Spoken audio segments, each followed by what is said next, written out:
আজ কিন্তু কোনো ফুল গাছ বসানোর ভিডিও নয়। আজ আমার বাগানের কয়েকটা ফুল গাছেরই আপডেট তোমাদেরকে দেব। প্রথমেই দেখো এই অপরাজিতা ফুলের গাছটা। প্রায় প্রতিদিনই 6 থেকে 7টি করে ফুল কিন্তু এই গাছটিতে ফোটে।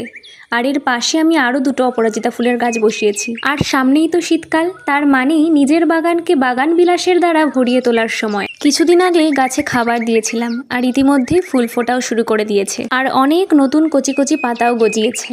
তারপরে এই পার্পেল হার্ট গাছটি দিনের পর দিন ভীষণ হেলদি হয়ে উঠছে, আর এতেও প্রায় প্রতিদিনই বেশ কয়েকটি করে ফুল ফোটে। মিলি গাছটা তো প্রায় ফুলে ভরেই গিয়েছে।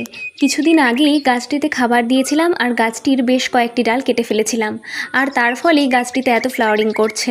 আর এই নয়নতারা গাছেও প্রায় প্রতিদিনই গাছ ভর্তি হয়ে ফুল ফোটে। আর দত্তপ্রিয়া গাছে তো একটি ফলও হয়েছে, তবে এই ফল থেকে চারা গাছ তৈরি হয় কিনা আমি তা জানি না। তোমরা কিন্তু অবশ্যই আমাকে কমেন্টে জানিও যে এই ফল থেকে চারা তৈরি হয় কিনা। ব্যাস এই তো, আজ এতটাই।